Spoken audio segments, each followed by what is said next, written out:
রাজ্য সরকার জমি অধিগ্রহণ করবে না, শিল্পপতিদের জমি কিনতে হবে সরাসরি কৃষকদের থেকে। সরকার এতে হস্তক্ষেপ করবে না। জমি নীতি নিয়ে নিজের অবস্থানে অনড় মুখ্যমন্ত্রী। কিন্তু এক লপ্তে জমি না পেলে শয়ে শয়ে চাষিদের কাছে গিয়ে জমি কিনা কি শিল্পপতিদের পক্ষে সম্ভব? এভাবে কি বড় শিল্প হবে?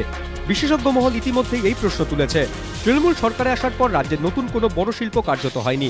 এর জন্য মমতার জমিনীতিকেই কাঠগড়ায় দাঁড় করিয়েছে বণিক ও শিল্প মহলের একাংশ। শনিবার রাজ্যের জমিনীতির সমালোচনায় সরব হলেন অর্থনীতিবিদ প্রণব বর্ধনও। সল্টলেকে একটি অনুষ্ঠানে ক্যালিফোর্নিয়া বিশ্ববিদ্যালয়ের এই অধ্যাপক বলেন, শিল্পপতিদের জমি কেনার সময় সরকারি হস্তক্ষেপ দরকার। জমি কেনার ক্ষেত্রে সরকার হাত গুটিয়ে নিলে দালালরাজ মাথাচাড়া দেবে বলে মত প্রণব বর্ধনের।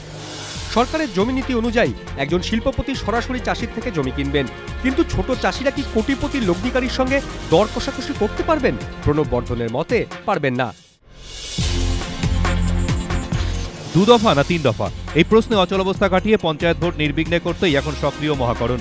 কমিশনের সঙ্গে কথা বলে সমাধান সূত্র বের করার চেষ্টা করছেন মুখ্য সচিব নিজে।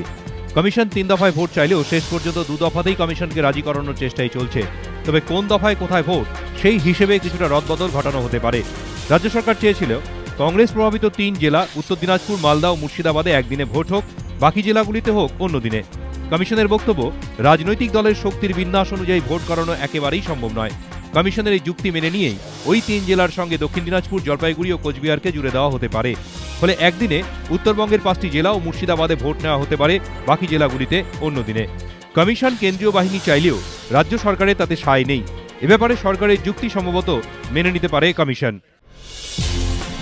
খেয়াল খুশি মতো রুট তৈরি, মর্জিমাফিক যাওয়া বা না যাওয়া, যখন খুশি ভাড়া বৃদ্ধি, আইন ভেঙে যাত্রী পরিবহন, যাত্রীদের সঙ্গে দুর্ব্যবহার, শহরে অটোরাজের বিরুদ্ধে অভিযোগের তালিকা মোটেই ছোট নয়। সেই অটোরাজ থেকে শহরবাসীকে মুক্তি দিতে কলকাতা হাইকোর্টের দ্বারস্থ হন রমাপ্রসাদ সরকার নামের এক আইনজীবী।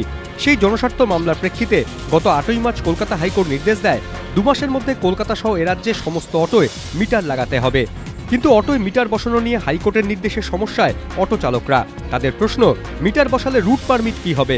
সেক্ষেত্রে কি অল বেঙ্গল রুট পারমিট দেওয়া হবে? এই পরিস্থিতিতে 13ই মার্চ বুধবার মহাকরণে পরিবহন মন্ত্রী মদন মিত্রের সঙ্গে দেখা করে সিটুর একটি প্রতিনিধি দল। পরে পরিবহন মন্ত্রী জানান, মন্ত্রিসভার বৈঠকের পর আদালতকে এই বিষয়ে তার মতামত জানাবে রাজ্য সরকার। শ্রীরামকৃষ্ণের 178তম জন্ম মহোৎসব উপলক্ষে সকাল থেকেই ভক্তদের ঢল বেলুড় মঠে। ভোরে মঙ্গলারতির মাধ্যমে মূল অনুষ্ঠানের সূচনা হয়। সারাদিন ধরেই রয়েছে বিভিন্ন অনুষ্ঠান, রয়েছে বেদপাঠ, স্তব গান, ভজন, পুঁথিপাঠ ও ব্যাখ্যা সহ অন্যান্য অনুষ্ঠান। বিশেষ পূজাপাঠ, পূজানুষ্ঠান শেষে দুপুরে ভোগ বিতরণ। সন্ধ্যারতির পর গঙ্গাবক্ষে আতশবাজির প্রদর্শনীর আয়োজন রয়েছে।